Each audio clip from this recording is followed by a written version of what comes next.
Hi everyone! I hope that your January has treated you kindly and that you're off to a good start in February. In today's video, I wanted to share some clips from random days throughout this winter and just have a little chat and update you all. As I mentioned previously, I just finished moving at the end of December, so January was just settling in and getting back to work. And unfortunately, the COVID cases are quite high again in Japan, so I haven't been able to go out as much. Anyway, I just wanted to show when I went to a shrine for hatsumode at the beginning of the year. Hatsumode is a Japanese tradition which refers to the first shrine or temple visit of the year. People will often line up to pray and make their wishes and buy omamori to test their luck for the new year. Most people go in the first 3 days of the year before work begins, which makes it very crowded, and I didn't feel like lining up outside in the cold for a long time in the crowd, so we opted to go at night and just go to enjoy the food stalls. Street food isn't as common in Japan as it may be in some other Asian countries, but we do have these food stalls or yatai at events or festivals throughout the year and often at shrines or temples as well. I really love the yatai food and always takes so long trying to choose what to get. And we didn't want to eat it outside, so we put them in a baggie and brought it home. It was my first time at this shrine, and I was actually really happy that I went in the evening since I got to see the trees lit up with the colorful lights. And if you ever have the chance to spend New Year's in Japan, head to a local shrine for hatsumode and you might be able to enjoy some food stalls as well. Somewhere in the first week of January, it actually snowed quite strongly for just one day in Tokyo.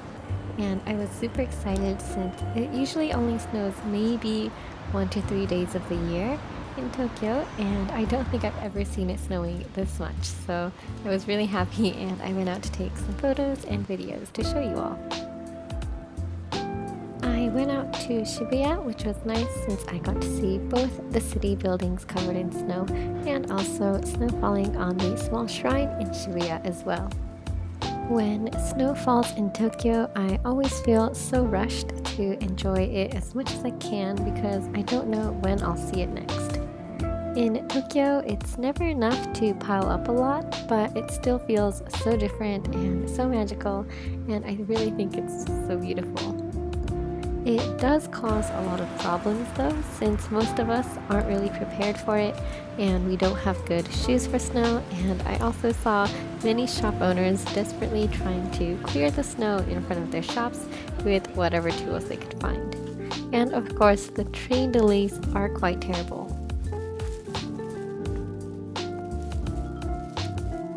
Next, I wanted to bring you all along with me on a sunny day trip to the farmers market in Omotesando.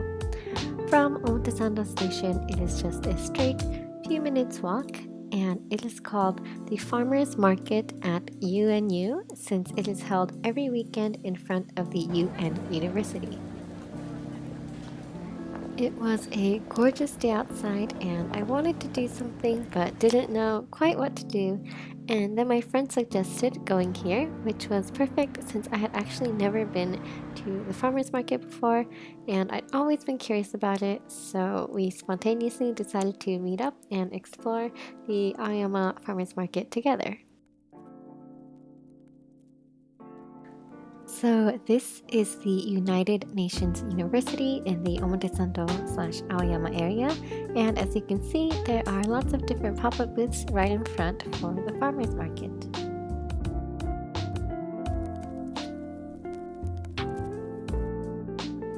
There were so many different vendors selling fresh produce, plants, spices, pickled vegetables, homemade baked goods, and so much more.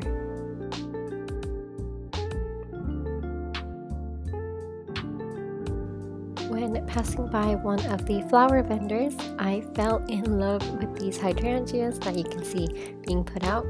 They were a light purple and blue mixture color, and I was so tempted to buy it, but I realized I wasn't going to be able to carry around a single huge hydrangea the rest of the day, as I did have other errands, so I just admired its beauty and said goodbye.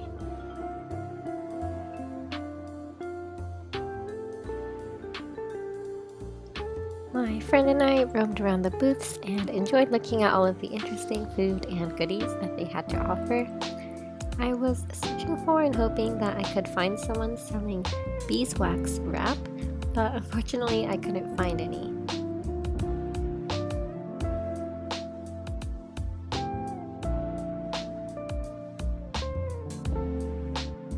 We also stayed a while at this hot sauce booth because we both love spicy food, and they let us smell all of their different sauces. And again, I was so tempted to buy a few bottles, but I knew that I had multiple in my fridge already that needed to be finished.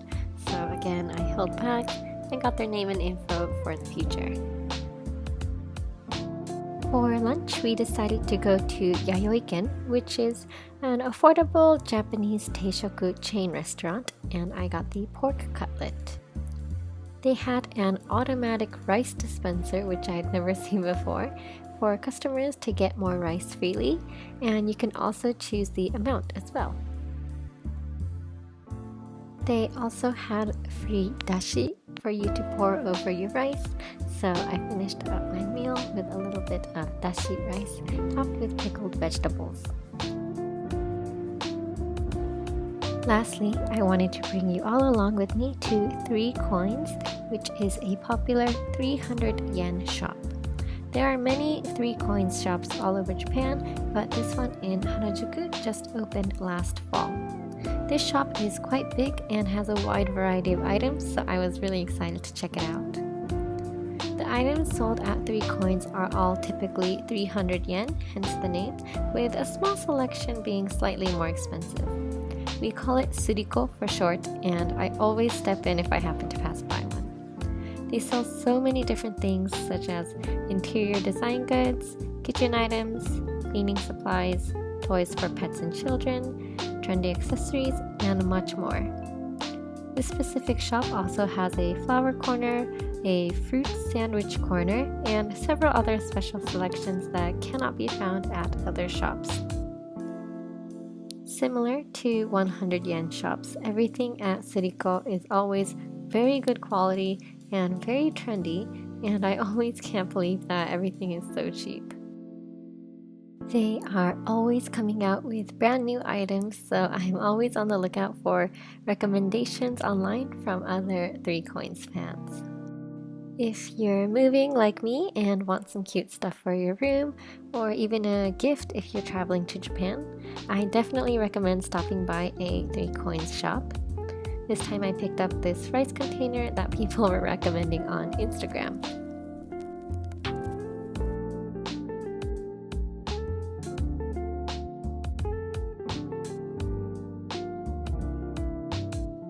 Anyway, thank you all so much for watching until the end.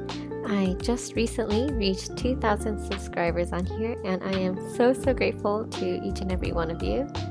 As mentioned, I can't go out right now very much due to the COVID situation, but I do have a lot of clips saved up, and I'm finally getting rid of my very old and dying laptop from 7 years ago, I think. So hopefully I can start editing smoother and more quickly. I really enjoy making this type of content and sharing with you all, so I hope you enjoy it as well, and see you all in the next video.